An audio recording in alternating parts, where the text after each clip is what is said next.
tonight.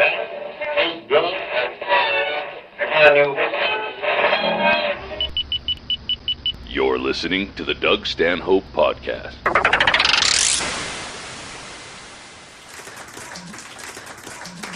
The next comic, a very good friend of mine. He's number 2 in my comic death pool.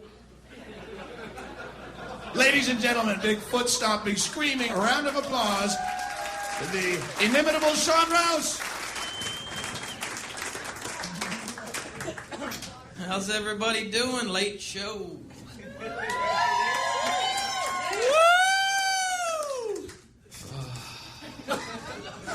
Hey, if you guys are underage and you're drinking, it's not a big deal. We'll serve you. But don't get all fucked up and go get out there and try to drive. You can't handle it.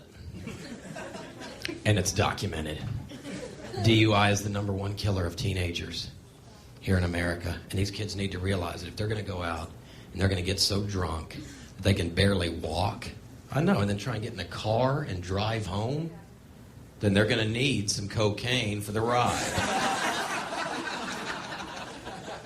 That'll keep you on track, and you shouldn't miss any lights on the way. You'll see them all a few times, and you might stop for every one. But the point is, you're drinking safe. Sean Rouse Podcast. Take one. Wait, it's the Doug Stanhope Podcast featuring... It's the Sean Rouse Memorial episode of the Doug Stanhope Podcast. No one saw it coming.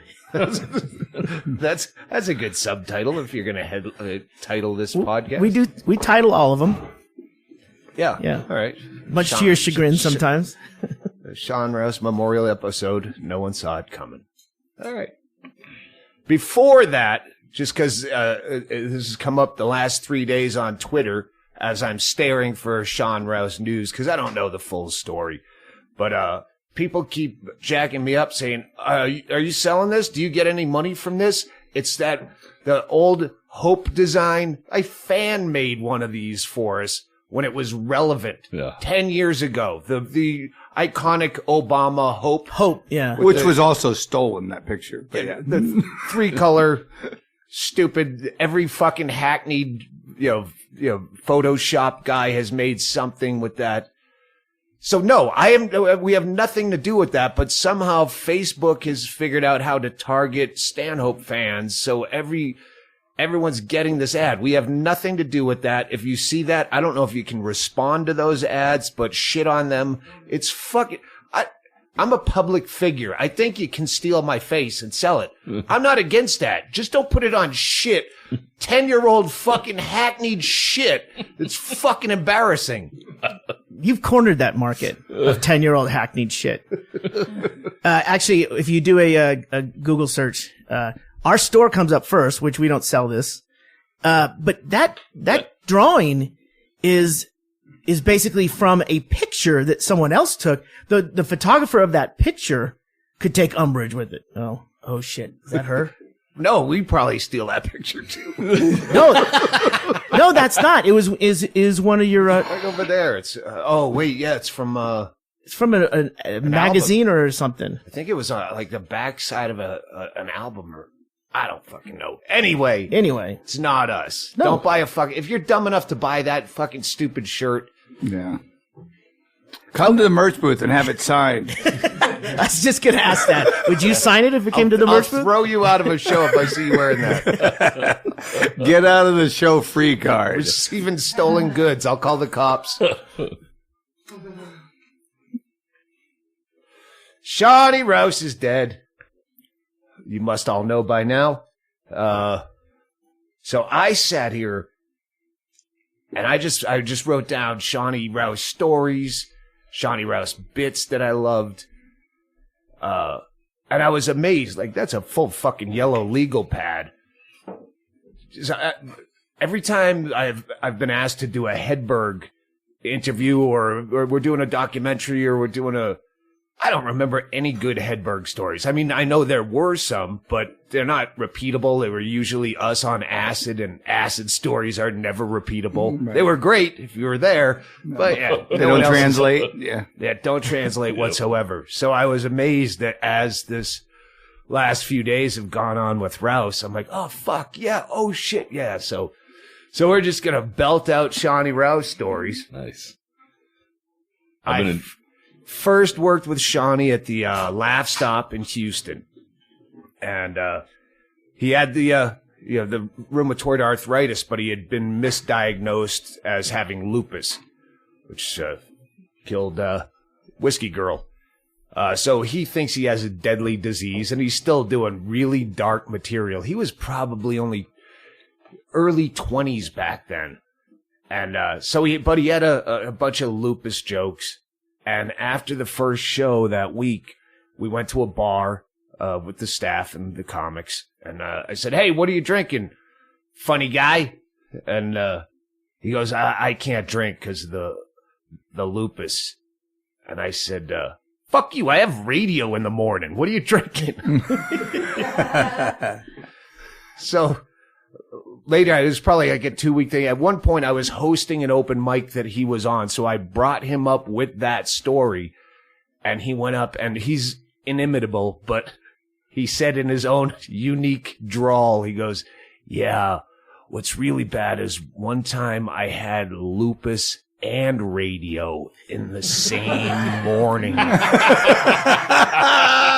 Which is even worse, because not only do you have to wake up early, you have to watch your body slowly deteriorate. That's how I met Sean Rouse. And he had lupus jokes. Wow, then he got correctly diagnosed and had to switch his whole act. No, he'd still use this bit. Oh, at first they thought it was the deadly disease, lupus. And he goes, my doctor, Ever the Charmer, I'm fucking small bits of this up. He was he said to me, listen, you're not dying from the disease.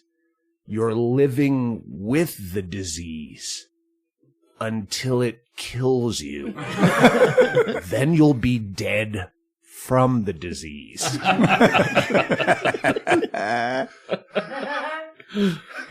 Dr. Killjoy?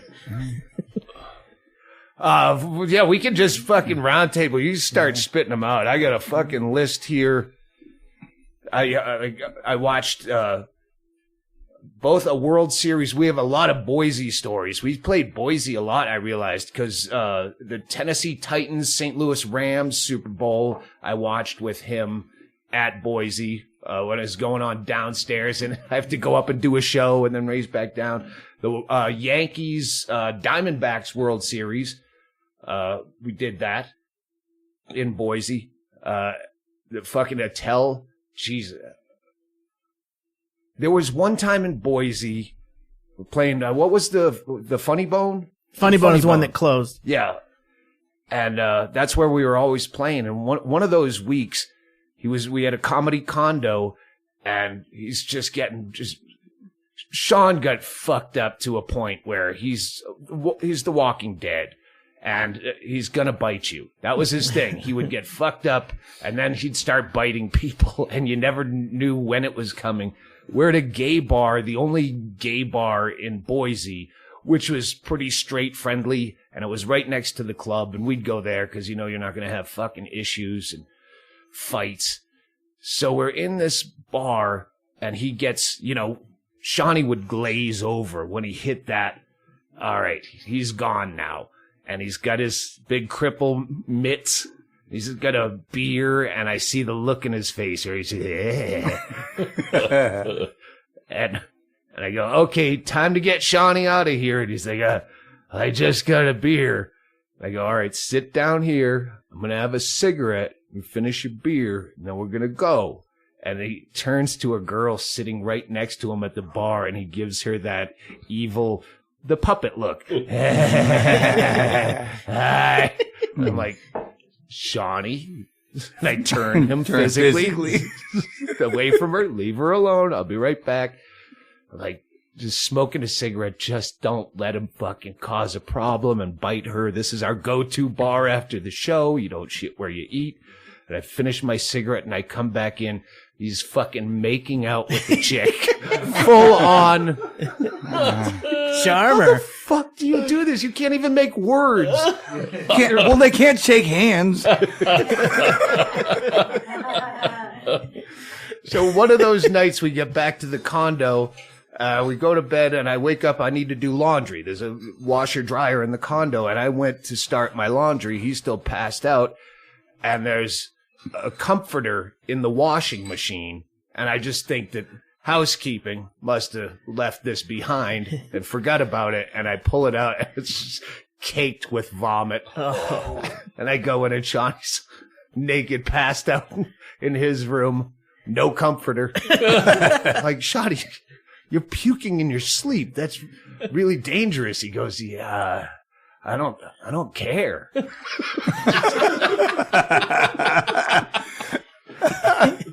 So much for your intervention. He did care enough to put it in the washer, right? We didn't Yeah, want he it in didn't the remember room. it. He didn't go any further than putting a heavily soiled comforter into a washer to stew. There was some muscle memory that told him Yeah. that that's what he should do because he had no. He paid for it because all of the physical exertion it took to drag it over there and stuff. Why am I so more stiff than usual? Yeah, that's it. Yeah, you were everybody's working. twice as stiff because he's bringing out mattresses and throwing away. You were doing bedding. maid work while you were passed out. Hey, there was a box spring on this mattress when we got here. What? My back really hurts. Did you pull weeds? What happened here? That was when he wasn't even that bad compared to how he got. He was still in really bad shape the whole time I knew him, but I mean, it got way worse to the point where he's just getting out of bed is screaming like torture. Yeah. Ah! Just trying to stretch his bones to get out of bed. And like when you see him on stage, you go, he's obviously fucked from the the giant nodules on the elbows and the fucking The hands clob that hands. started like sliding down, like a hand, the fingers horizontal, and then you just point your fingertips to the ground. That's what his hands started looking like. Yeah. Big old crawl. It's called the Southern Weather Girl. We're going to have clouds here. Represent.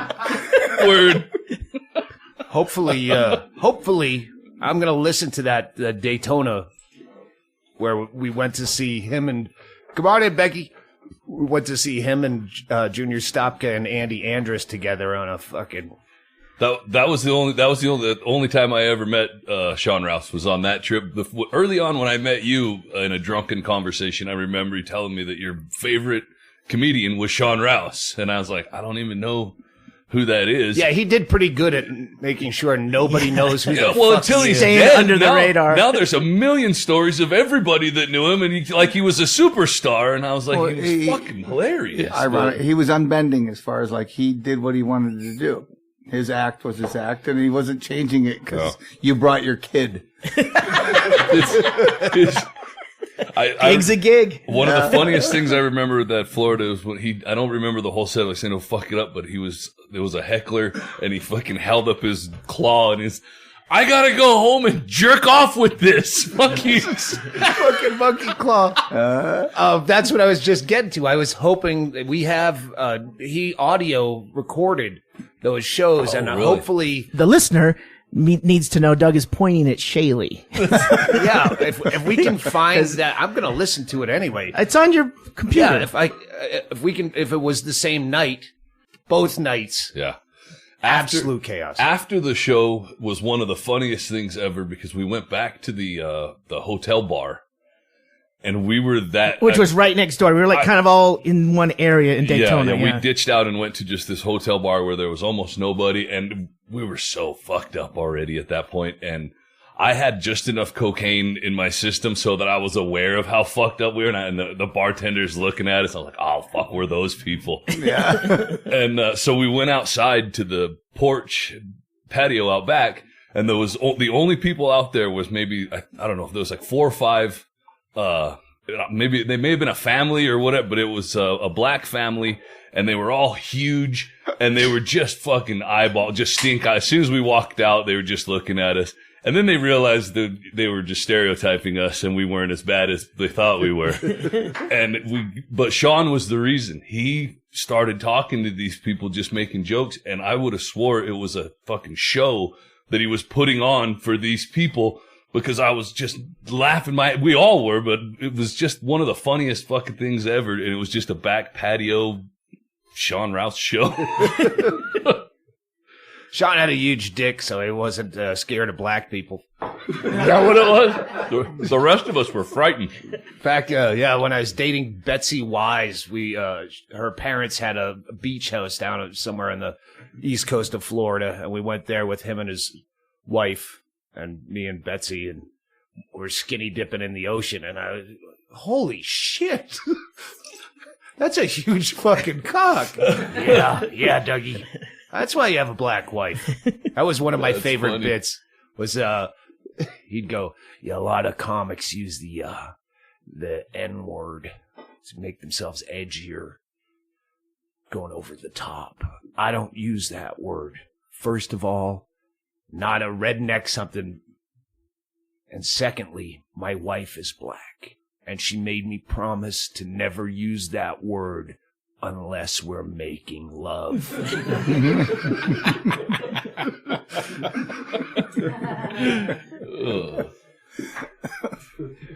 Yeah, if Andy was here, he'd have stories of that tour, because they were fucking around with something. That was the first or second night of the tour, at which Junior Stopka ended up being the de facto responsible one with his $500 car. That's what I was going to say. The guy that bought a $500 car to start drove it from Chicago. Multiple state tour. Oh, shit. That's why I went there. I wasn't part of the show. It was my birthday, and I go, these three guys, the biggest fuck-ups in comedy, are going to try to do this themselves. I want to see how this works. And I show up, my fucking face is on the T-shirt. Is this a problem? Andy made the T-shirts. I ended up buying them all from him at the end of the run, just because I'll take them. Well, that was their shirt. Andy knows how to market. Their shirts had your Obama picture with hopeless underneath. But that was at a point when he was bad. Like, his physical health was bad, and they were also, Andy was telling me stories of, they're Andy stories, so but you hear heroin in there, you hear crack, but then it muttered, and well, Andy, and Junior, because he's driving, and then we thought it was meth, but it was crack, and I'm getting what you're saying without any kind of linear. But he was in Anchorage. Yeah, he came up to Anchorage, and you gave us advice, and I took it serious. I certainly know. And you said, don't give him Jägermeister or anything while he's on stage. He's a horrible drinker. Anchorage, if you read the book, their legendary showroom, they just send shots relentlessly. And I know even back in the day, Sean, like, all the drugs he's on anyway for the rheumatoid arthritis / lupus, whatever. Or whatever. They There's a destroyed his cocktail fucking rolling liver through. anyway. So over a course of time, he got to a point towards the end where, 2 drinks and he's fucked just because his liver doesn't process it. But this was back a ways ago. I told this story in the book about the shots, but not in the great detail that you're going to. Yeah. So he comes there. It just happened at the time that where we put the comics up, that acquired a building next door that was the old right behind Coots. Yeah, there's a penthouse 3 level. Right. And so walk up. Yeah, walk only. up. No elevator. Well, the elevator was broken. Well, it was broken like everything else. But Shawnee. And 3 flights of concrete stairs with 1 handrail. In the winter, covered in ice. No. The steps were interior. It was inside. But we had to get across a slicked over iced parking lot to get there. So we don't let him walk. That just makes sense. No, I'm sorry. Yeah, no, you're right. That's all. You were there too. Yeah. So the thing is, so first thing that happens is I tell him, do not serve him real shots. Send up placebos. And that worked great for one of the bars, but the other bar on the other side, they opened because the show was busy, decided, oh no, I'll keep sending up real shots. And so he got fucking hammered. They have to walk him off the stage? Walk him off. He couldn't walk him off. Yeah. No, he was rambling at one point. We kind of got him off. Well, he was sitting there was a front bar there right by security. So the security's sitting right there. And I have to go judge MC some t-shirt contest. Like, I'm going to be gone 10 minutes at the most. Sitting in this place, there's this goes back to, it reminded me when you were talking earlier. The bar is such that where we sat, there's only one way out. And you have to shuffle by the people sitting at the bar. So he's tucked away back there. And I go, just stay here. Yeah. Shit. God bless. And I go, that's his tell. God bless. I go backwards on this. When he says God bless, he can't see. He's blind drunk. So I go, well, stay here. Security's right there. I'm going to be right there at that bar. I'm 50 feet away. 10 minutes later, I come back. Gone. Security. Where is he? Who? The guy! He would have to fall or crawl by you to get out of here. That's it. Google gobble. We can't find him anywhere. They're looking, they're trying to see on cameras and stuff. They can't figure out what the fuck. Bar closes. And we figured maybe he went home. Maybe someone saw him. They went to get in some trouble, whatever. And as we're walking back, shuffle feeding as regular people. Cause it was icy. It was icy as fuck. Yeah. We get to the bottom of the stairs and it's like, is that blood? And then you look up 2 more steps. Is that blood? Drip spots that have now all frozen on the stairs inside. So we get to the 3rd story and there's blood at the door. And then we get in and it's the owner, Duran, Becker and I and our ladies, and we're there going, I go, hey guys, just stay here in the kitchen. And he's in this back bedroom, and I open up the door. I go, hey, Shawnee? And he open up the door, and his back of his head is all I can see. And I go, oh God, thank God he's here. He goes, Chaille? Turns over. His nose is ripped open to where you can almost see the cartilage. And he's got blood smeared. The pillow's gone. Yeah. The pillow may as well have been a magenta. He didn't try to put that in the washing machine. Oh no, not yet. yet. And I go, dude, your face. He goes, yeah. I guess he had shuffled home and just took a header right on the sidewalk and made it. Hold on. And then I go, Sean, just stay there. You okay? He goes, yeah, I'm fine. I'll just stay here. And I go out there and I go, guys, not good, but that is blood on the steps for sure. We weren't imagining it. And then behind, the owner, Becker, and I are standing there, and behind me comes fucking Sean, bloody face. He goes, hey, got one of them beers for me? Everyone's seen the footage of I've been retweeting the Unbookables footage where he's in the same condition with his nose and forehead torn open. That happened to him often enough that he had bits ready for if he had to go on stage with because he had glasses, so it would tear his nose open when he did a header and the forehead. And he had bits that there was one, I'll do a complete injustice where he'd go on stage. I think there's footage of this in the original cut of the Unbookables. Where he's like, oh, yeah, this, pointing to his scabs. Yeah, this happened on safari. I was in Africa hunting gorillas. One of their customs is if you kill a gorilla, then you have to fuck it.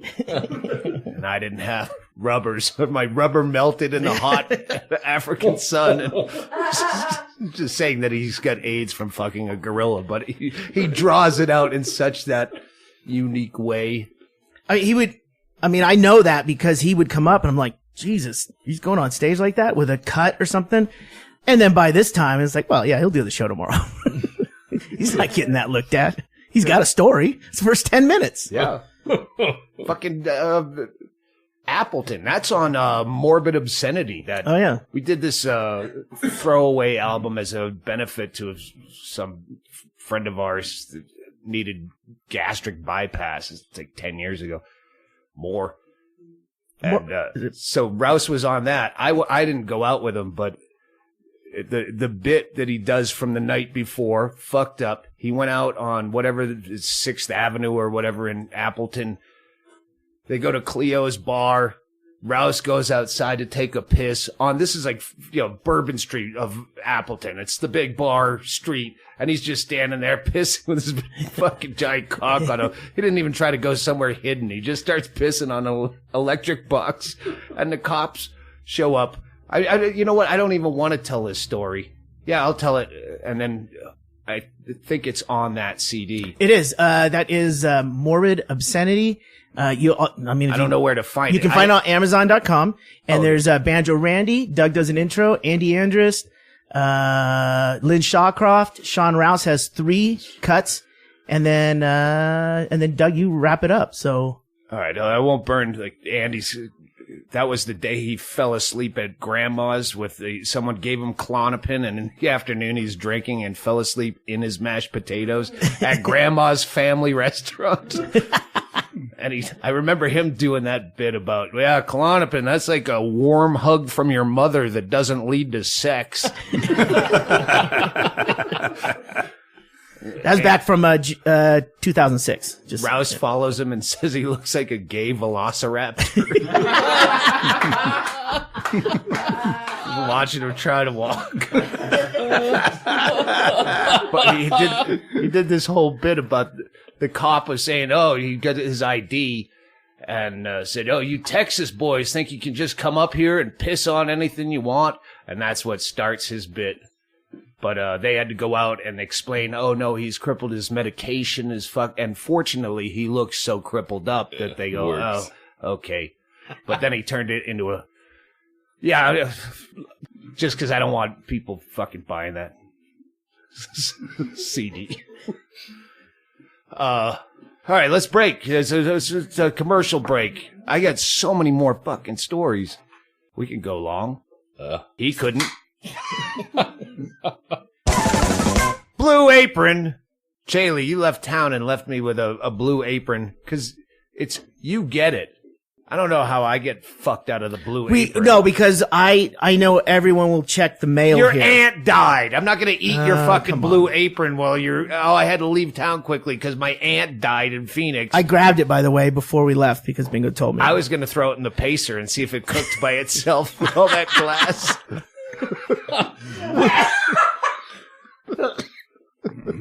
I swear you can cook a chicken in that pacer. Halfway through, you'd have to back it out, turn the car around, and back it in. It's burn again.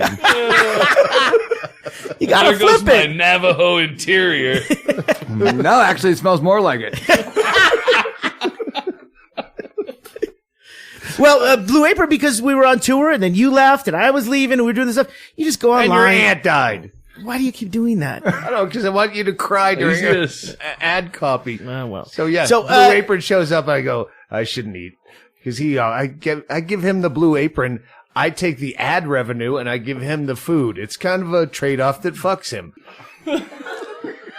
The beauty is right after I got back, you guys were playing poker. I cooked up 2 Blue Aprons that night and fed you guys. And they were amazing. Yeah, I don't know what the other one was called. Shit, I should know. And think of the money I saved gnocchi was just really not good. losing gnocchi even was more money really to Ggreg good. Chaille if he was at the poker table. Yeah. That's the Blue Apron. It saves you money on another guy at the poker table. It's good. You guys break into a game when I know I'm going to be way ahead because Tracy's going to kick the shit out of all of you at the poker table. So I went ahead and made one recipe.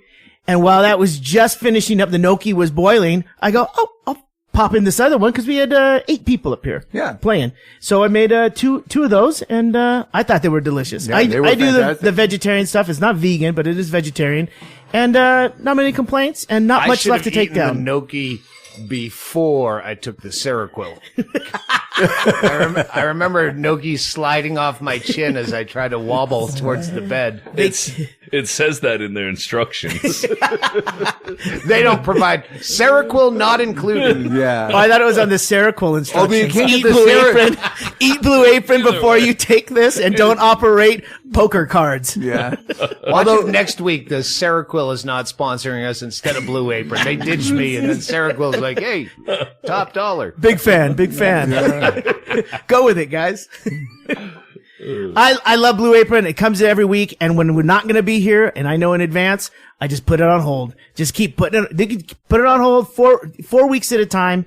You can pick the ones you want. We always get the vegetarian because Tracy and I do it that way. And You can add the reason I didn't steal your Blue Apron.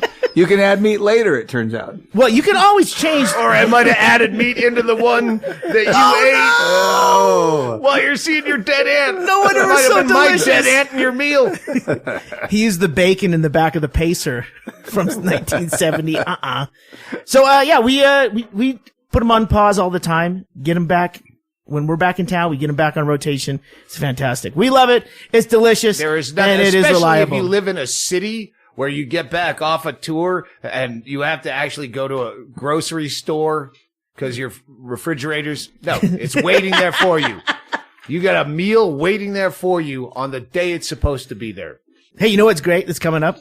Honey chipotle glazed chicken with poblano and lime rice. That ain't glaze! That ain't glaze! I'm in. Poblano is a pepper that I now buy at the Safeway because I've prepared it in the Blue Apron recipes. There's also a customer favorite because now they're taking you can rate your recipes, and then now they come up with customer favorites: sweet chili beef and vegetable stir fry with garlic rice, and the barbecue vegetable flatbread with Swiss cheese. Those are all coming up. I just realized we should not be doing this commercial with the hump food I made for everyone hanging out in the cheap seats here.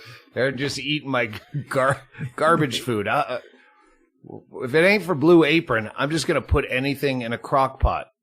And that's what they're eating while you describe beautiful Blue Apron food. Like you're going, I'm eating this. Hey, it's crock potted all day. Like in an orphanage where they just swill the gruel at you. Yeah. All it says is like, where's Chaille and the gnocchi? Hey, there's 2-person meal plans, the family meal plan, and there's also the wine plan. You get to choose what you want. I like the one we've got. It's 2 to 3 recipes any week. And the family plan is 2, 3, or 4 recipes a week. We should get the family plan because look at all the deadbeats we have hanging around. You're right. They're like children, only more retarded. Well, I can switch it. It's that easy. I just go online to blueapron.com, make the change. I meant special needs. That's not on my sheet here. Sorry. This is our longest sponsor ever on the Doug Stanhope podcast. We hope that you enjoy this. Tell someone else about it. Maybe they'll be interested. So check out this week's menu and get your first 3 meals free at blueapron.com/Stanhope. That's blueapron.com/Stanhope to get your first 3 meals free. Blue Apron, a better way to cook. Certainly is.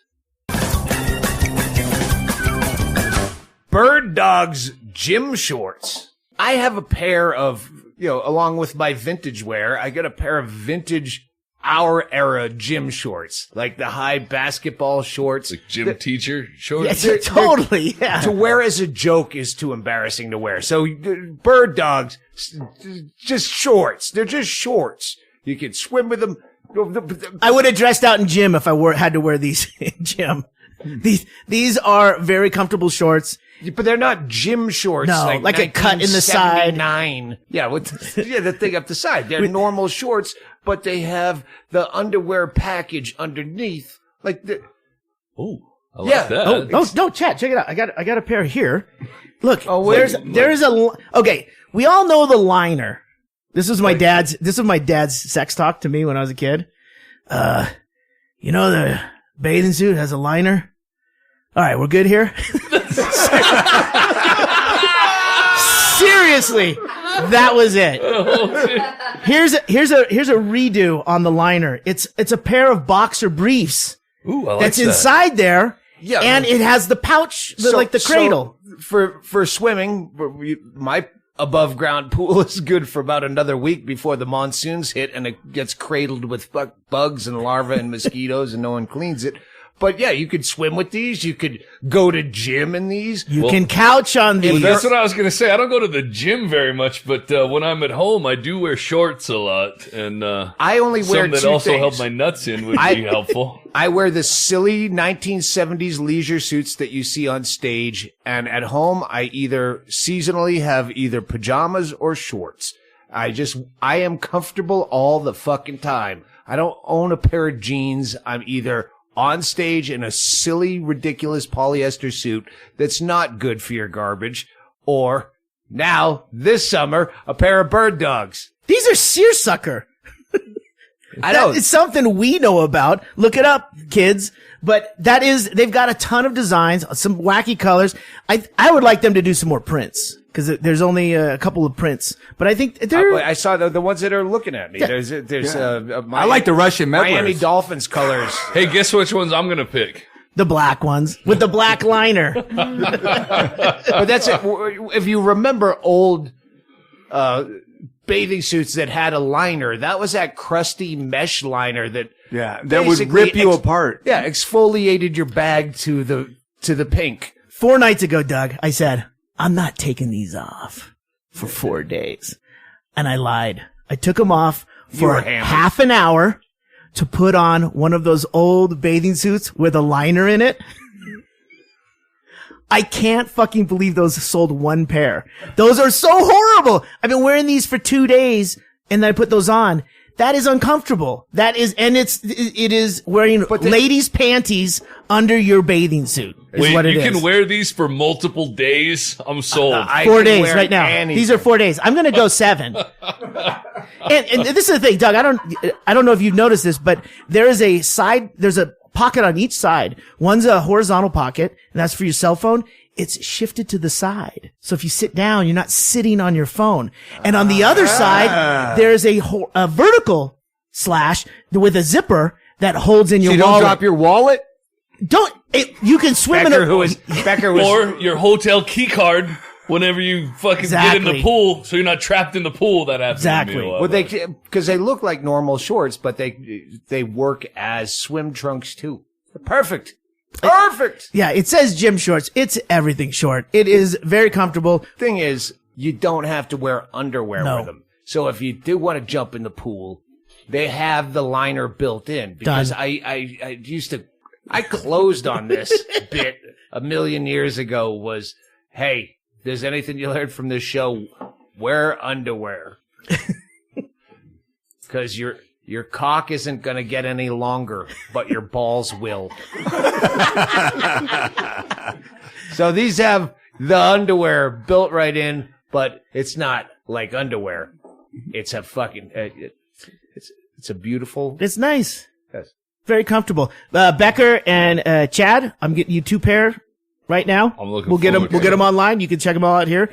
And don't forget, with Bird Dogs, it's free shipping, free returns, and the fit is guaranteed. I usually just lounge around in basketball shorts, but I'm excited to lounge around in gym shorts. These are Bird Dog shorts. Bird Dogs gym I'm shorts. behind the bar. You don't realize I'm actually wearing nothing rather than just pretend to wear nothing. Oh, I realize. We all realize. Chad, call to action. Go to birddogs.com. Enter promo code Stanhope, and they'll throw in a free dad hat. The hats are awesome. They're basically giving you $50. That's birddogs.com. You will not take these things off. I promise you. I agree.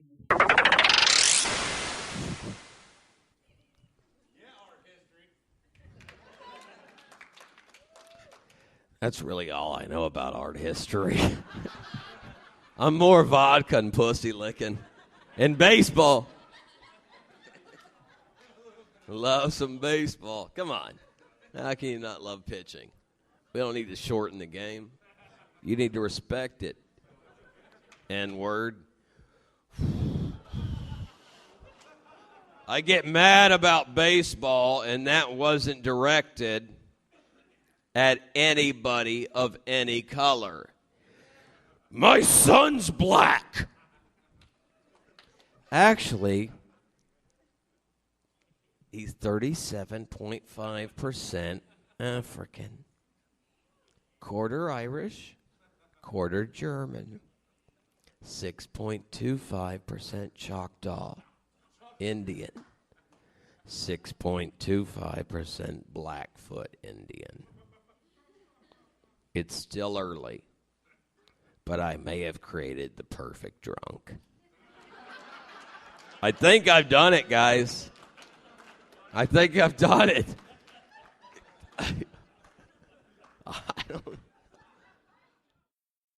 All right, that was Shawnee Rouse doing Shawnee Rouse properly. I'm drinking beer and I forget how much you have to piss. Yeah, it's good for you. Beer. It is. It's a lot of work. Yeah. Mm-hmm. All right, I just check marked. I have way too many to fuck. Wait, you're on the second page there. No, this is that first page is shit I was supposed to do all for the last 9 days. Your to-do list. To do or not to do list. We're all talking about I didn't know this story, but Maddie Kirshen tweeted it last night where Sean Rouse was doing Last Comic Standing with Matt Kirshen. Oh, shit. And they had him sequestered and they were sharing a room in the hotel and they had staff down to make sure none of the comics left the hotel. Like staking out the lobby? Yeah, they were sitting in the lobby waiting and they got a pizza delivered. Shawnee Rouse gives the pizza guy $20 for his uniform and then walks out to go get fucked up. Walks right through the lobby. Did you not see that one? No, I didn't see that. That's fucking genius. Well, go ahead. How frustrated was the pizza guy with his job where he goes, fuck it, No, yeah, you can have my uniform for $20. No, but how bad were security guys when the Johnny Rouse visit shuffles by him? Wait, that guy can't hold a pizza. Something's funny here. Maybe he's got to hurry because Ralphie May ordered. Ralphie May. I woke up late that morning. I'd taken a Seroquel so I could sleep late, waiting for the phone call, the poker night. And I woke up late, and then I checked my phone, and then I get the text messages that now he's officially dead. And I got out of bed only to get my laptop so I could tweet. Like, I had to figure out when Ralphie May died to get the timing right so I could tweet, hey, not only are you dead, but it gets worse. When you get to where you're going, you're going to find out that Ralphie May's been doing your act down there for nearly a year. And then I tweet it, and I'm all happy and about to drift back off into my haze. And then I look at all the other tweets. Andy had tweeted basically the same thing 4 hours before. That, like, you motherfucker. That's what you get for sleeping. But Ralphie May did. Ralphie May had one of his Comedy Central specials coming out and calls Rouse out of the blue. Yeah, they were together in Houston. They came up together and, like, hey, Rouse, how you doing, buddy? How you doing, little guy? Yeah, buddy. Oh, I miss you. We haven't talked. We never talked. We should get together. Oh, by the way, my Comedy Central special is coming out tonight. Did you do a bit about something about death penalty for the mentally retarded? Yeah, Ralphie, you're pretty aware of that. That was my closer for years. Oh, I must have channeled it somehow. Anyway, you watch Comedy Central, you'll see it again. Oh, shit.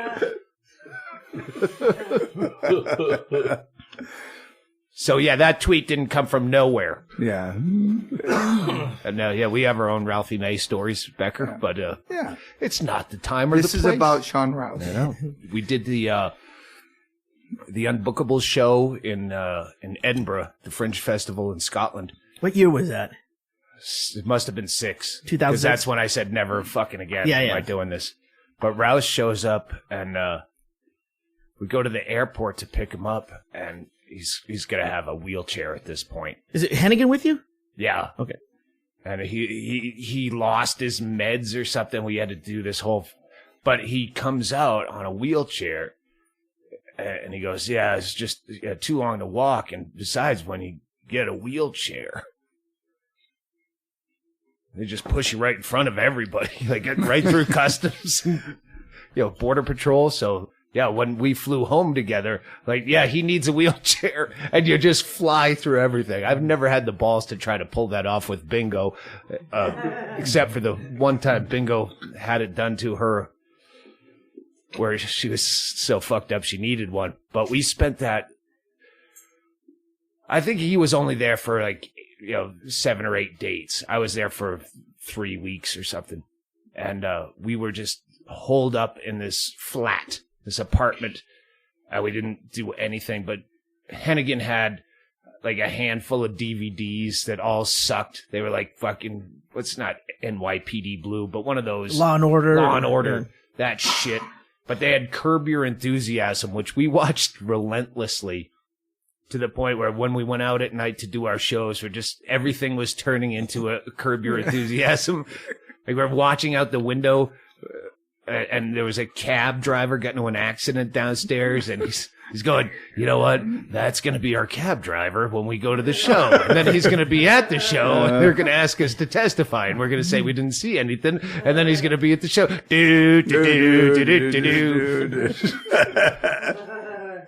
But he had really good shows over there. And then we get that fucking free wheelchair ride through customs. That's the first time I ever, and it's a common expression, but I know he's the first time I heard it where someone at one of those late shows at the Tron is some cackling fucking lady going, and he looks down and he goes, sweetheart, honey, men are talking.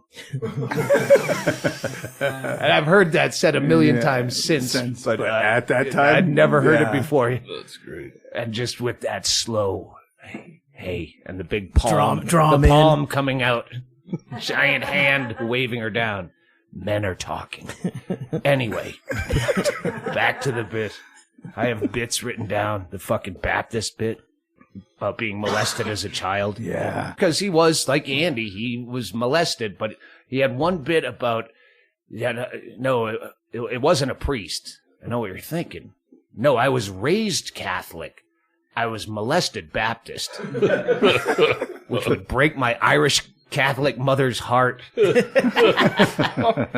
But who can blame him? Me in those short shorts, jumping through a sprinkler in the front yard. Who wouldn't? My waifish ass. I'm not doing that any justice. That's an old one. But then the other molestation bit, which might be where he said, I was molested as a child. And ladies, if you've been raped, don't think you're better than me.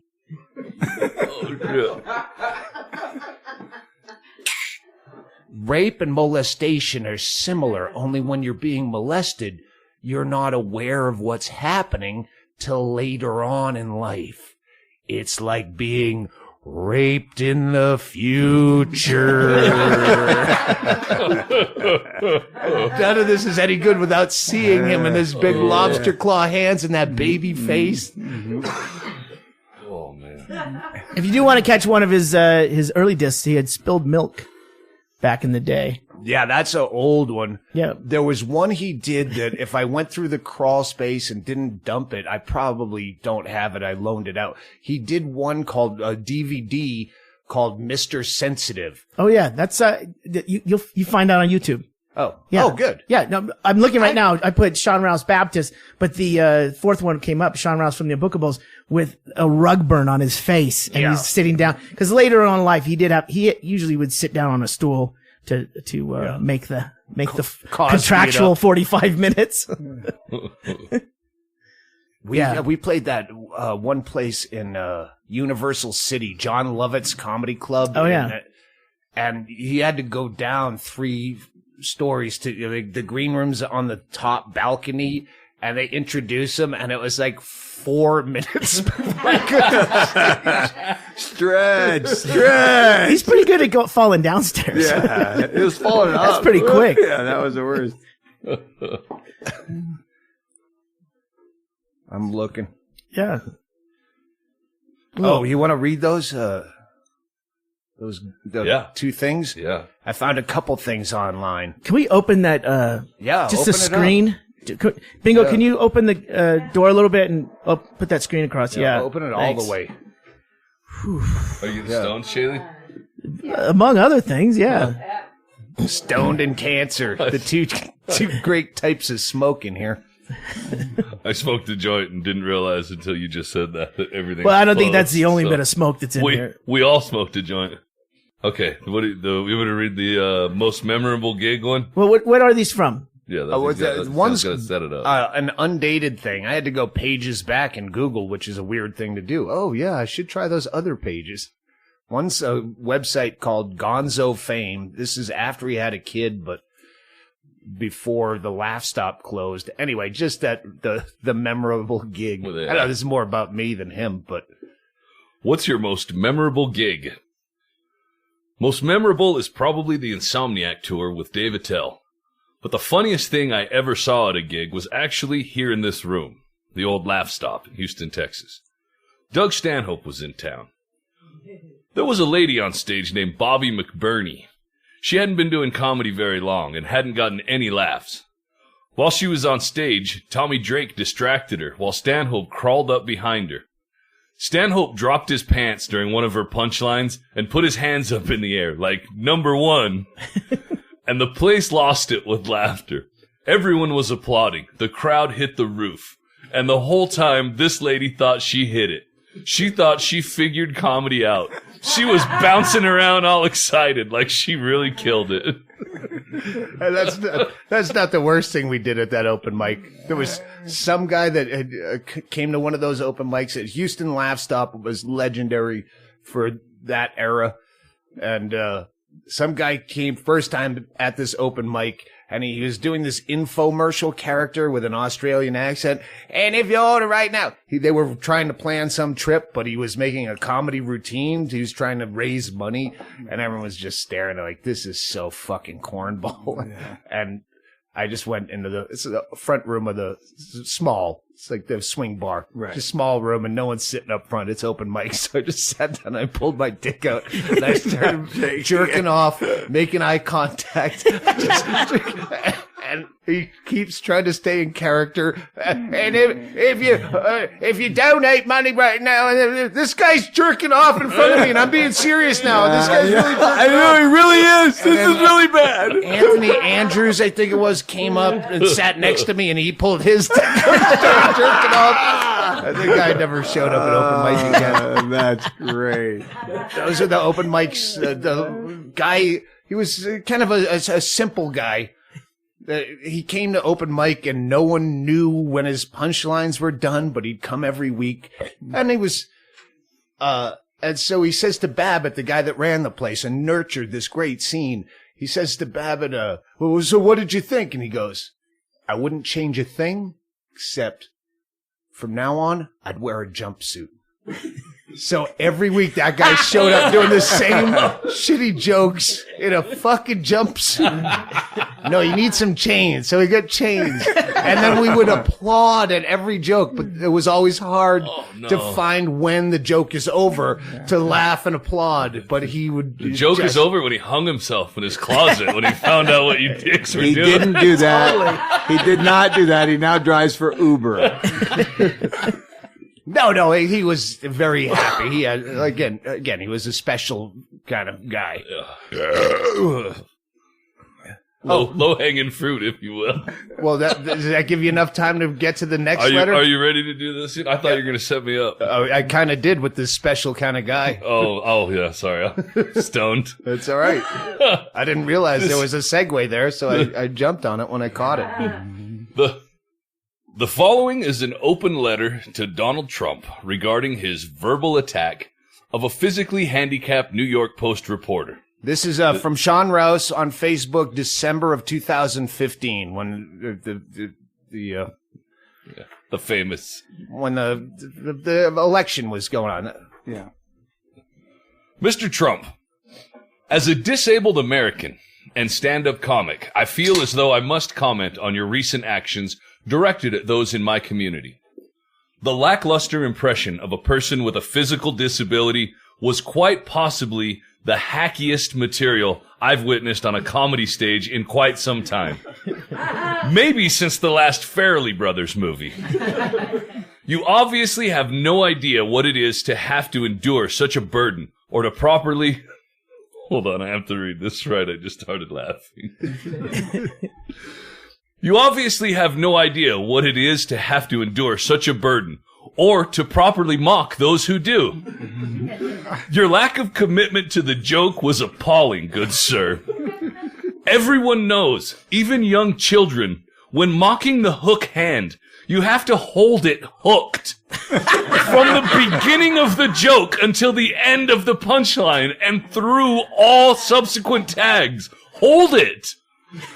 Also, distort the fingers. Never leave them straight. You were bouncing around like a fucking thalidomide baby riding a tractor. Please pardon the French. And the Mexicans, too. Once I saw a picture of the reporter, I wasn't even sure you had met him either. Next, we should address your voice. You have to slow it down.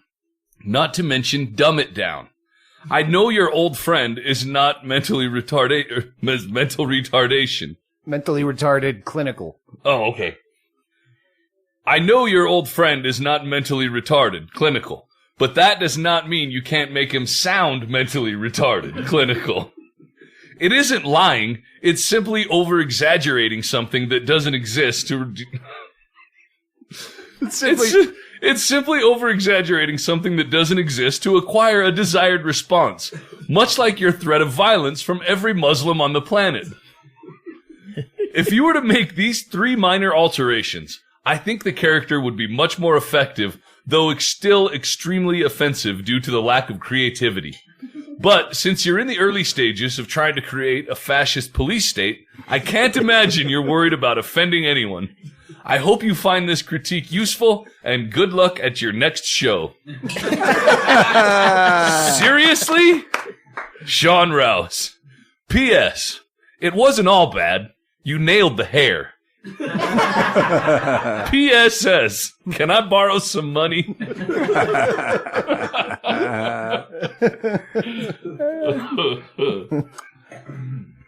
I guess that message didn't get through. Trump's name was in the Should have title. tweeted it. Still topical. Still topical. And still a pre-existing condition. I'm sure we've talked about this, but fuck it. Tell the pizza box fucking... Because we've overlapped this story. There was a time where we were in Ocean Beach at Winston's where he was opening. But I wasn't there. You weren't there. That's the night that Hennigan hooked up with Sea Bubbles. And, oh, yeah. That was but he was like throwing full beer cans at me. Go ahead, tell your story, because I got another story about one of the last times. It was probably 2007 when I started actually working more regularly on the road with you, and didn't know a lot about Sean Rouse. And we went back, we did the show at like some like trendy bar in Costa Mesa. It was fucking horrible. We go back to like the Travel Lodge or whatever, and we order pizza, and then you're sitting in there's a double room where we're all bunked up, one room, 4 people, and Sean Rouse is in there, you're in there, I'm in there. Maybe Bingo was there, or was it Brendan Walsh? I can't remember exactly, but it doesn't matter. That person was not the story. At one point, you guys are talking sports, and Sean Rouse, who was a huge sports fan, and you guys would go forever, he was answering, but I'm pretty sure he wasn't awake, because he was sitting in the chair kind of propped up against the side. And then finally, he was asleep, and we just left him in the chair. And I fell down in one of the beds, and then I was sharing a bed with you. And then at one point I could hear something like rustling, like if you were caught raccoons getting ready to get in a trash can. That's what it sounded like. You can't tell what it is. And if you knew what it was, you probably wouldn't go over there. So I'm like, I look around and I see Sean, and he's the air conditioning unit was one of the ones that sit like just off the floor beneath the window. Yeah. He's peeing directly into it. He's standing at the window with he's like, it could hit him. Yeah, but I'm hearing that noise of hitting metal and liquid, and what the fuck? And I take him by the back. I put my hand on his back, and I grab a pizza box and slide it under his dick. And we shuffle over to where I can get to the door and open it, and then I put him outside with the pizza box. I threw everything in the ivy and then let him finish. And I'm like, what in the fuck? And didn't sleep a wink the rest of the night because I was on like high alert. You were now a nurse on duty who might have to wield a pizza box. We're out of boxes, by the way. We're out of boxes. Even back then, if we're sharing one shitty room for 4 people, I'm not paying for more than one pizza. even back then, you only had one job. One job. Pizza delivery. At some point, I did get up again and had to check on him, but seriously, I did not sleep that night. And I caught Doug there was that they don't have an armoire, they just have like a rack that you can hang your suits from, and there's usually like an ironing board hanging from there and everything like that. Doug is going into our suits and into there's a safe there, trying to find the bathroom. That was I pulled racks out. You pulled the whole rack out before, yeah. Yeah, like, why would someone put this metal wire rack in between me and the bathroom? And I remember and I was angry. I was going to yell at the hotel in my head. Why would you And then I was peeing in the closet. Is what it turned out. Again. No, well, I was going to start a GoFundMe for Sean Rouse's I assume unpaid child support payments. He's got a kid out there. He's got to be at least 13. I mean, I'm sure he had the kid when I left L.A., and that was 2005. So that kid's got to be big by now. He got divorced. Yeah. He had the kid, and then after I got my vasectomy, he called me up and said, "Hey, Dougie, What's the guy you got your vasectomy from? What's it cost?" Don't say anything. His wife wanted another kid. So he went out and that's why he's divorced, because he went out and got a secret vasectomy. And then after one too many times fucking parking the fucking car on the lawn of he got out of probably more DUIs than he got. But yeah, at some point he blurted out that, if I got a vasectomy. She's like, all right, we're done.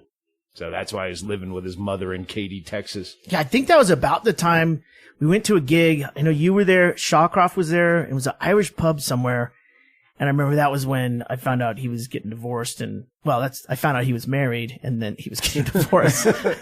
Surprise! I don't see this person show up. I think she showed up at that gig. And that was one of the last times I ever heard about her, but it was like, you're alone a lot. Someone's letting you out on the world. There isn't some judge saying, look, someone's got a tether to this guy. He was like, for a time, I don't know if he went to, Sean, from Anchorage, Sean and Colleen, Sean. Uh-huh. He was, I know I sent him to that doctor. I got the name of the doctor because he got some joints replaced just like Sean did. Oh, yeah. Sean had like ankles replaced. Yeah, he had ankles and elbows it sounds like an expression. Come on, people, ankles and elbows. Let's get out there and clean this fucking lawn up. But he had a period of where he was actually trying. He got that Men in Black that keeps showing up. Yeah. And he had a part in Men in Black 2 where he had a bigger part where he's actually talking to Tommy Lee Jones, and he fucked up his lines twice. And Tommy Lee Jones just turned to the director and said, "I can't work with this." So they switched him out with another actor. So now his part is, "Welcome back, Agent whatever." If I ever see Tommy Lee Jones, I'm going to kick his ass. Fuck that guy. Yeah, fuck that guy. Well, there's a lady in South Bend, Indiana, but their club is closed. She fucked Shawnee Rouse over, and I got to play a theater there on the Bob and Tom tour. And I just, fuck my act, and I just started going, "Hey, anyone know this South Bend Funny Bone?" And this, I can't remember her name now, but that fucking cunt. And I went through the whole story about how she had hired Shawnee Rouse, who drove from L.A. to South Bend, Indiana. First night of the week, they have some function there's a whole group of people from some anti-whatever bit he did the opposite version of. I don't know if it's a rape bit. And it was rape. Was it rape? She fired him. You hired the guy for this act. You know what you're fucking buying. Fired him, didn't pay him, and he had to fucking get his way back to L.A. So I just said, fuck this. Fuck. And I just did, and I got fired off the tour. But you know what? It was goddamn worth it. I'll tell you what, that changed everything for you, in that was when you said, hey, to me, because I was living in Seattle at the time, hey, how do we do our own ticketing? And then we hooked up with Brown Paper Tickets, because I just lived in Seattle and I used them, and I thought they had a really good deal. It was only 99. It wasn't Ticketmaster thing. It was really fair. Yeah, we were talking about using PayPal and first. Exactly. And that started the whole rock and roll clubs. You said, I'm fucking done. This is it. I'm not doing this anymore. You decided to start just booking your own, doing one-nighters instead of 7 shows a weekend or whatever the fuck they were trying to make you do. And that was the start of everything. And it was because of that. And you ended up getting booked back in those rooms. It was because of Sean Rouse. Yep. He caused it. He made rock and roll. By getting you both fired. And all the other fucking comics on that build fucking turned their back on me because they were all friends and getting work from that lady. And she turns out she was in the audience. I didn't know till later. 3rd row. But couldn't get first. I'll never forget the fucking comics that you shouldn't have. Well, you should be fucking backing up a comic that gets fucked like that. Fucking spineless. Well, everybody else will forget those comics because you won't mention them. Yeah, no, I won't, because I don't really remember. I'm pretty sure on one, and the other. Neither will Rouse. You know, it is interesting because I often think of what would happen if that was the catalyst that pushed you into that, and it was like just the right time because these ticketing agencies were coming out, and Brown Paper Tickets embraced it. The fact that you were the first comic to do it with their organization, and the fact that you ended up getting that audience, those numbers to be able to start doing that. That pushed it. I mean, you were fed up for other reasons, but that was really the catalyst that made that happen.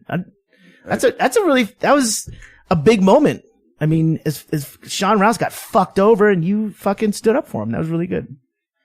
And anyway, I said I wouldn't cry. I said I wouldn't cry. No, I was Jesus Christ. I was going to get into the whole fucking business and why you should do this and how comics are getting fucked. No, that's no. way off topic. Enough comics fuck themselves. Here's to you, Johnny. That guy could still, like the shit that we're doing on that tour, with the stories I get back from Andrist, where you go, all right, you're that fucked. Where it's a chicken and the egg thing, where you go, all right, you're already in this bad of physical condition. And then, people say, well, of course, yeah, I drink and do drugs too if it hurt me that bad, but how much is that hurting you? But yeah, he didn't give a fuck. I mean, he told me that repeatedly. Another time in Boise with that Dave Attell Insomniac tour. That was the first time I ever talked to Bingo on the phone after the Death Valley party where Bingo and I hooked up. Shawnee and I got fucked up on acid. It's the first show of this Insomniac tour. Wait, you weren't on the tour. It was Greg I Giraldo. did 3 dates. It was Greg No, Giraldo. that's the one they filmed. Okay. But when he had the tour bus, he brought me out for Boise, Seattle, and Portland. So I hook up. Shawnee's been on the tour in the tour bus. And another time where he came up to meet us at that sushi place, Tanaki or whatever, the 2nd floor place in Boise. Fucking great sushi. And he's in wrecked condition and he told me whatever story about what he had done, basically vomiting in his sleep kind of stories where you go, man, it's like, yeah, Dougie, I know people are concerned, but still don't care. Would you get an eel? Yeah, so we did this really destructive set, which is not cool when you're opening for your friend who brought you out just because Attell wanted to. Yeah, I remember I was on the tour bus that night. I was on acid. I talked to Bingo for the first. She hadn't made a phone call, I think, in years. And she called me, and I'm tripping out in my bunk. And then at some point, I get up to piss, and I don't know if I knew reflexively that you don't use the bathroom on a tour bus, but there's a sliding window at the bus drivers, where you get on the bus, the door beside the bus driver. I slid that open. I was probably trying to smoke too, but I'm just guessing because it's me and it's blowing back in. And Wait, the piss or the smoke? the piss. Okay. Yeah, I don't know about that. I'm guessing on the cigarette. Was it a moving bus? Yeah. So the tour bus drives from Boise through the night while you supposedly sleep, but unless you did acid and drank too much beer. I think etiquette is, well, it's always better if you can do anything off the bus, but it's just the number 2. You want to be careful. Yeah. Either way, You get kicked off the tour for that. Vague memories. And in your seat, by the way. It's unsaid, but I've said it now. It's out there. You can't shit in your seat. Hey, where's the laundry on this bus? Well, I may have told this story before, but it's one of the things I was very proud of for a long time is when I was in the Army, they bussed me from Kentucky to South Carolina. And you stop at all the shit food spots, so I was sitting in the front and I kept farting, and they kept pulling the bus over because they thought the shitter was broken. And I was fucking giggling to myself the entire time. Did you get a merit badge for that? I stopped the bus. You stopped a bus with your ass. We played Colorado Springs when I was with Renee, and Rouse was with us. This doesn't translate, but there's... Is it that place we've been to a couple times? That old venue? Colorado Yeah, Springs? it's the same venue, but Right. it was a comedy condo in an apartment complex full Old of fucking, school comedy 80s. Section 8 families and shit, and we're at the pool, and it's just crowded with kids in this cavalcade of the cacophony of fucking screaming children. And we're day drinking, me and Renee, and Shawnee's swimming because he can do that, like fat people. Oh, if I get in the pool, it doesn't hurt my ankles. So he's swimming, and he swims up, and he goes, Dougie. In a fucking pool full of kids. I go, what? He goes, watch me swim. He turns around. Again, it doesn't translate if you don't see his adorable little tiny face. But we did the last gig there. We were driving. Loonies. Yeah, and so we do this Sunday, and then Monday morning, bingo. Renee's parents live outside. We're going to go and stay with them for a night on our way back to L.A. driving. Well, Shawnee had fucking deadbeat.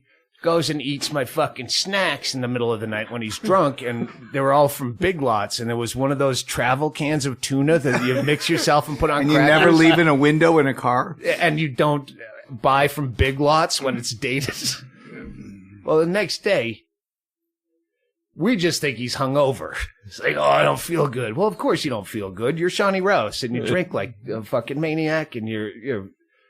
So we go to the parents' house a couple hours outside of town, and we go there, and they set him up with Pepto-Bismol and some other things and then it's just getting worse and worse. So the next morning, we start driving back to L.A., and it's just desperate at this point. He's just violently sick.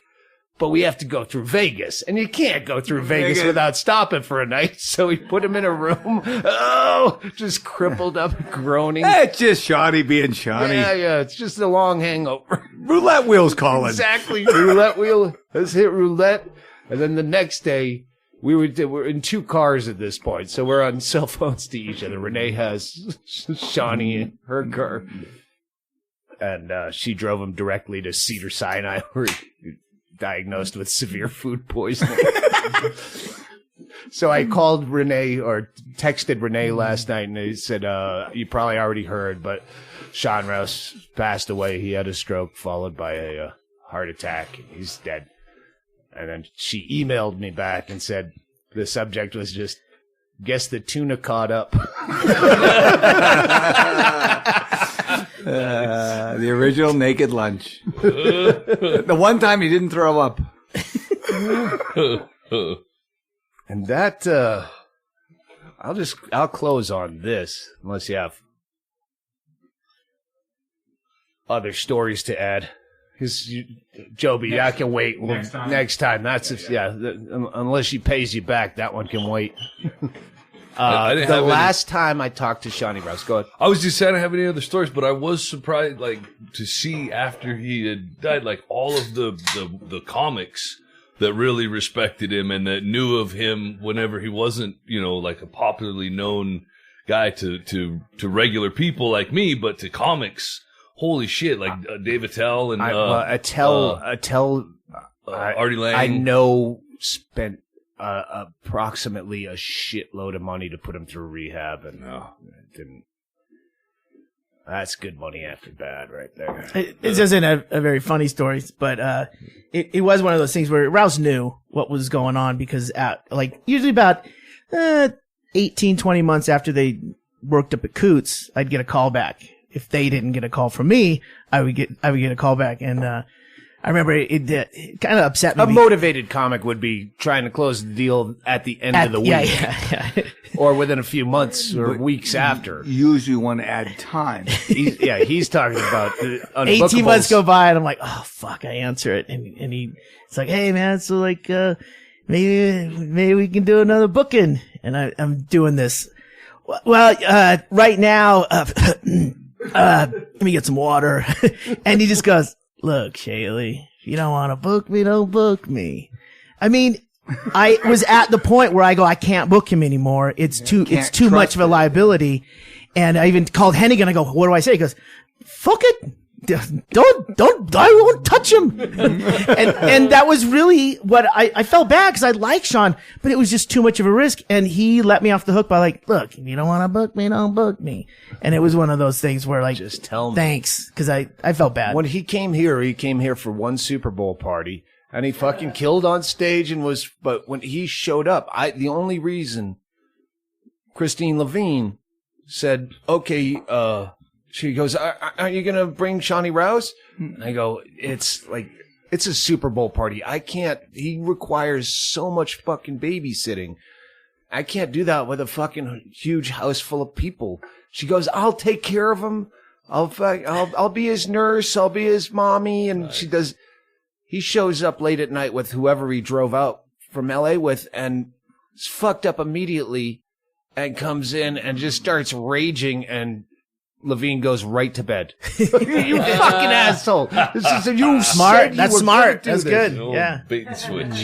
You know, it is funny because, as much as you know that that's the reality of it, you also know that it's really, you're going to see some shit on stage. It's going to be good.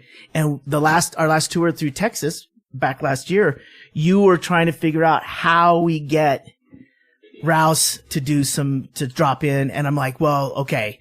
We rent a car. Well, I know he lives like 45 minutes an hour outside of Houston. But we had a couple of Texas dates. I'm like, look, the only way I'm going to be the tour manager is if he's off after those two. We can't keep it going because it's not scalable to, oh, well, let's go the rest of the week, because then it's like you went from Texas to Louisiana. That's the thing. Rouse was not a pass out alcoholic. No. He was the one that would keep going, where's the Coke? One of those cold beers for me. Exactly. Yeah. He would just keep going. For your head? In Tacoma once, they had him booked in Tacoma and like with a spotter, and they go, you got to keep your eye on this guy and you can't let him drink too much. He'll dress as a pizza guy. Watch for costume changes. He's wiry. He snuck out fucked up and they couldn't find him, and he slept in a doorway on the streets of Tacoma easily overnight. And that's where he woke up. Doesn't remember what he did in the interim. Was it outside in the winter? I mean, he would wake up stiff. Every day was winter, sir. Yeah, every day. Winter is coming. All right, so here's the last time I talked to Shawnee Rouse. I was thinking, because we used to always talk during football season, but then I kind of don't give a shit about football anymore because we'd bet together. He was good though. I mean, he really followed the trades. Yeah, which is as good as a girl picking, hey, which color horse do you like? Well, the track. No, this kid, he's a rookie. He's just, they drafted him out of Oklahoma State, and he's a monster. So, yeah, watch out for the Texans. Anyway, when I get the text message that, hey, Shawnee's had a heart attack, he had a stroke, and then I find out that he had a stroke months ago, and he's been in the hospital since. I still don't know all the details. And the few people that do are being bothered enough. Eventually, I'll get the details from bigger staff. But he was evidently in the hospital for months, and I go, well, if he had a stroke, how come I don't know he had a stroke? Like, that's months ago. And they go, well, don't put this on social media or anything. I guess it's still fucked up that no one. Then I talked to Andy Andrist, who I checked my text messages with Sean Rouse. Sean's one of the 2 phone numbers I think I know by heart that's not actually in my phone. But when I put it in my phone, you can get the text messages. There were like 3 texts ever, but the last one was in March. On March 2nd, I know I was in San Diego. That was the 2 warm-up gigs I had to go to do before I went to Asia. And there was just one from me that said, hey, I'm back at the condo now, 12:54 a.m. I'm hoping you're asleep by now. I bet I'm assuming you're asleep. At least I hope so, whatever. So I realized, since he must have called me, and then I texted him back when I get home. But I don't remember what the phone call is. And then when I talked to Andy, he goes, you don't remember? Sean Rouse had called me on stage at Winston's in Ocean Beach. And like I occasionally do, if it's bingo or Attell or Kreischer, yeah, I'll pick up the phone. Hey, Shawnee, how you doing? Shh, to the crowd. He goes, hey, buddy, I had a stroke. Oh, shit. And I went, oh, shit, you're on stage right now, and I don't see this getting any funnier, so let me call you when I'm done with this show. Okay, pal, and I'm sure he said some funny shit before I hung up. But yeah, I forgot he already called me and told me he had a stroke himself. And no one else told you? Nobody from the crowd? I had to go right to Asia. I didn't fucking follow up. Oh, shit. So, yeah, that was the last time I talked to Shawnee Rouse. When he told me he had a stroke, and I forgot. So I had to do a show. I had to finish my show, man. Play us out with some Shawnee Rouse.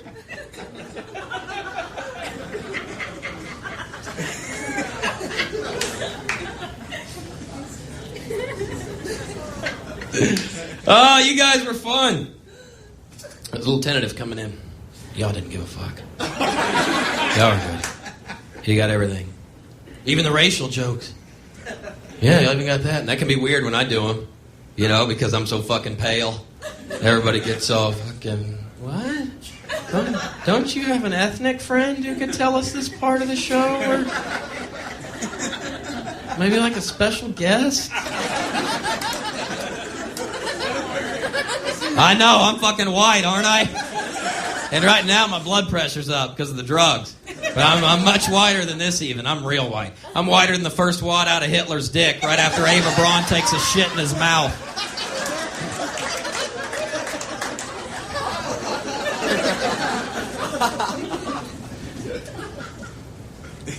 It can get weird. It really, or I don't know if people get weird because they can tell that I feel weird. So they get weird, but I just know everybody's looking at me with what's left of the blonde hair, plus the cold, penetrating, steely blue eyes. And I just know that they're thinking, why in the world is this guy doing racial humor when he's perfect? Perfect. Nothing wrong here, guys. Y'all were a blast.